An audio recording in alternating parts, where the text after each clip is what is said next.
Assalamualaikum warahmatullahi wabarakatuh. Perkenalkan, nama saya Annisa Nur Ramadhani. Saya merupakan mahasiswi Institut Agama Islam Negeri Palopo, Fakultas Ekonomi dan Bisnis Islam, Program Studi Ekonomi Syariah semester 5. Pada kesempatan kali ini, saya akan memaparkan materi mengenai anggaran pendapatan dan belanja negara atau APBN dan peran pemerintah dalam rangka memenuhi tugas ujian tengah semester pada mata kuliah Perekonomian Indonesia oleh dosen pengampu Bapak Muhammad Alwi SSY MEI. Baiklah, langsung saja kita masuk pada materinya.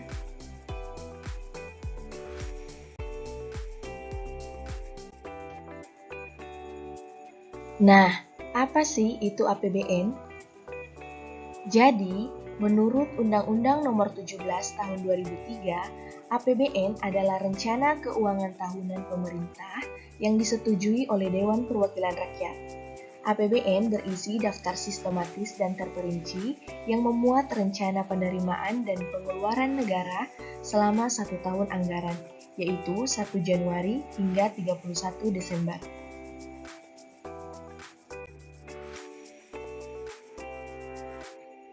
Selanjutnya, hukum APBN.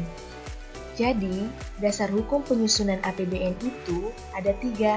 Yang pertama, Undang-Undang Dasar 1945 Pasal 23 Ayat 1 yang menyatakan anggaran pendapatan dan belanja negara ditetapkan setiap tahun. Yang kedua, Undang-Undang Nomor 17 Tahun 2003 tentang Keuangan Negara. Yang ketiga, Undang-Undang Nomor 33 Tahun 2004 tentang Perimbangan Keuangan Pemerintah Pusat dan Daerah.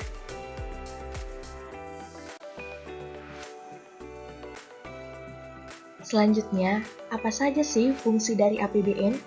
Jadi, fungsi dari APBN ini terbagi atas 6. Yang pertama, fungsi otorisasi. Fungsi otorisasi ini mengandung arti bahwa anggaran negara menjadi dasar untuk melaksanakan pendapatan dan belanja pada tahun yang bersangkutan. Yang kedua, fungsi perencanaan. Fungsi perencanaan ini mengandung arti bahwa anggaran negara dapat menjadi pedoman bagi negara untuk merencanakan kegiatan pada tahun tersebut. Selanjutnya, yang ketiga, fungsi pengawasan.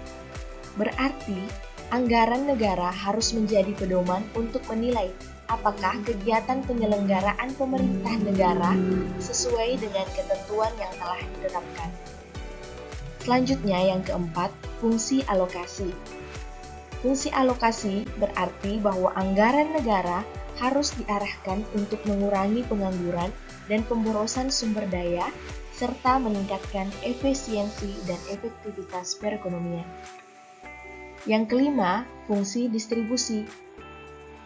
Nah, fungsi distribusi ini berarti bahwa kebijakan anggaran negara harus memperhatikan rasa keadilan dan kepatutan. Dan yang terakhir, fungsi stabilisasi. Fungsi stabilisasi memiliki makna bahwa anggaran pemerintah menjadi alat untuk memelihara dan mengupayakan keseimbangan fundamental perekonomian.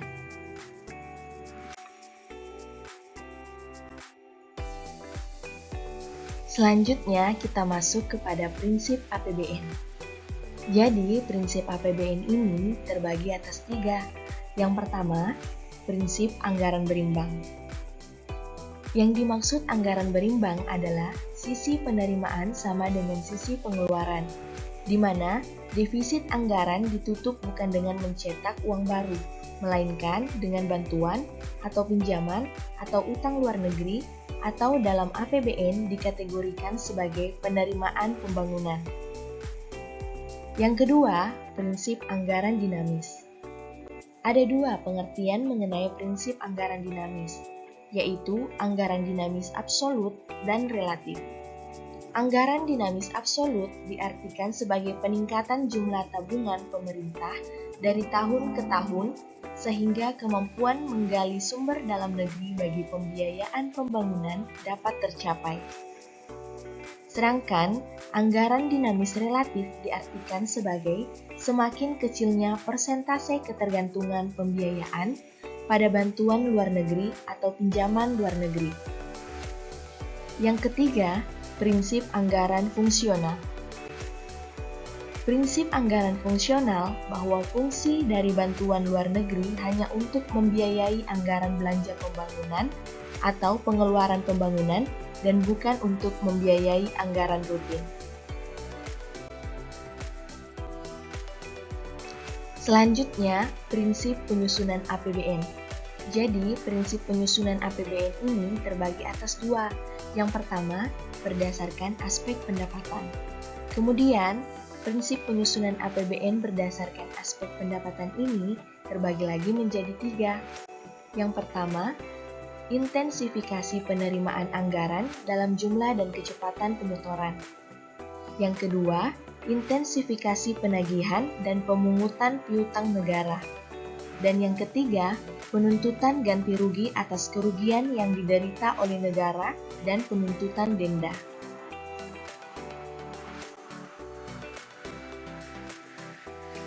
Kemudian yang kedua, prinsip penyusunan APBN berdasarkan aspek pengeluaran.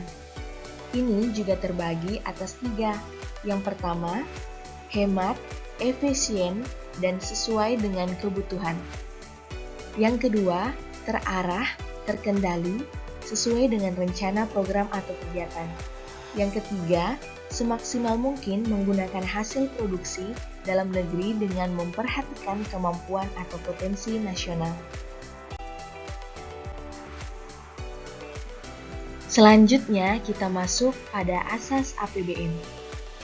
Asas APBN yang pertama, kemandirian, yaitu meningkatkan sumber penerimaan dalam negeri. Asas APBN yang kedua, yaitu penghematan atau peningkatan efisiensi dan produktivitas. Asas APBN yang ketiga, yaitu penajaman prioritas pembangunan. Kemudian yang terakhir, asas APBN, yaitu menitik beratkan pada asas-asas dan undang-undang negara.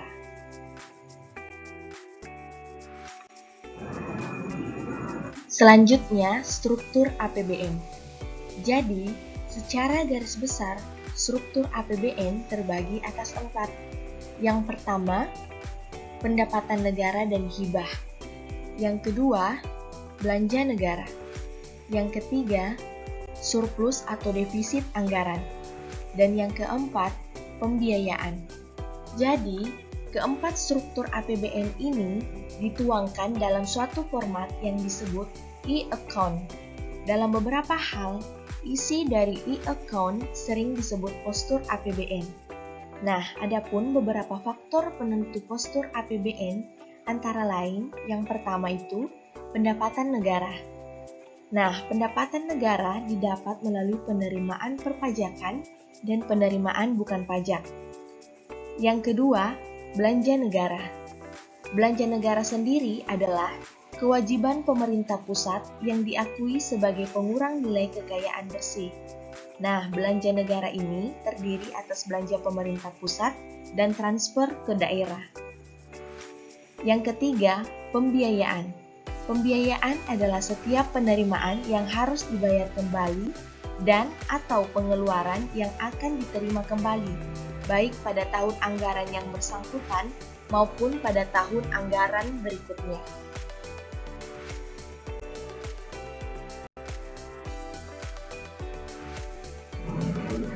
Selanjutnya, siklus APBN.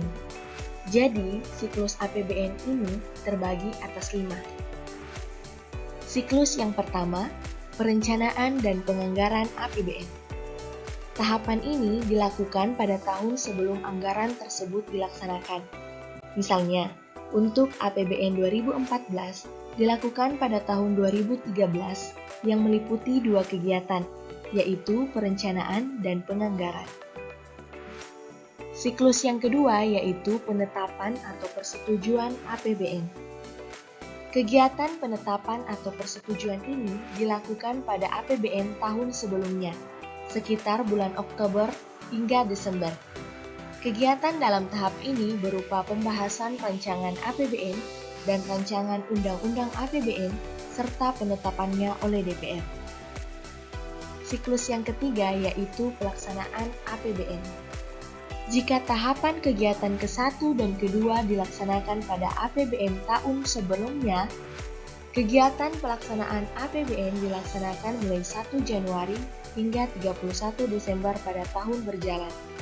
Dengan kata lain, pelaksanaan tahun anggaran 2014 akan dilaksanakan mulai 1 Januari 2014 hingga 31 Desember 2014. Kegiatan pelaksanaan APBN ini dilakukan oleh pemerintah, dalam hal ini kementerian atau lembaga. Siklus yang keempat yaitu pelaporan dan pencatatan APBN. Tahap pelaporan dan pencatatan APBN dilaksanakan bersamaan dengan tahap pelaksanaan APBN, yaitu 1 Januari hingga 31 Desember. Laporan keuangan pemerintah dihasilkan melalui proses akuntansi dan disajikan sesuai dengan tahunnya. Dan siklus yang terakhir yaitu pemeriksaan dan pertanggungjawaban APBN. Tahap terakhir siklus APBN adalah tahap pemeriksaan dan pertanggungjawaban yang dilaksanakan setelah tahap pelaksanaan berakhir, yaitu sekitar bulan Januari hingga Juli. Berikutnya, asumsi dasar makro APBN. Asumsi dasar makro adalah indikator utama ekonomi makro yang digunakan sebagai acuan dalam menyusun postur APBN. Nah, asumsi dasar makro ini sangat berpengaruh terhadap besaran komponen dalam struktur APBN. Asumsi dasar makroekonomi terdiri atas 7 indikator utama, yaitu yang pertama, pertumbuhan ekonomi, yang kedua, inflasi, yang ketiga, nilai tukar rupiah terhadap dolar US, yang keempat, suku bunga SPN atau surat perbendaharaan negara selama 3 bulan. Yang keempat, harga minyak mentah di Indonesia. Yang kelima, lifting dan harga minyak dan gas bumi Indonesia. Dan yang keenam atau yang terakhir, produktivitas minyak dan gas bumi Indonesia.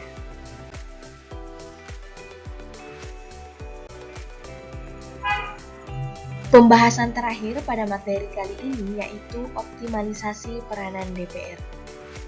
Yang pertama, fungsi legislasi.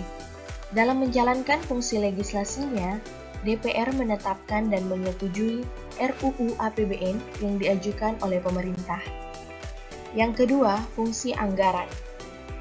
Berkenaan dengan fungsi anggaran, DPR mempunyai hak budget sebagaimana diatur dalam pasal 23 ayat 2 Undang-Undang Dasar 1945, perubahan ketiga yang menyebutkan bahwa RUU APBN diajukan oleh Presiden untuk dibahas bersama DPR dengan memperhatikan pertimbangan DPD.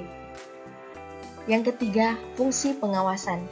Pengawasan yang dilakukan oleh DPR terdiri dari 2 hal, yaitu yang pertama, pengawasan terhadap pemerintah dalam melaksanakan undang-undang, dan yang kedua, pengawasan terhadap pemerintah dalam melaksanakan APBN.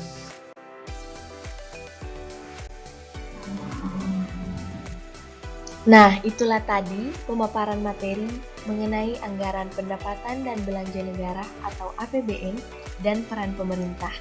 Semoga bermanfaat. Terima kasih. Wassalamualaikum warahmatullahi wabarakatuh.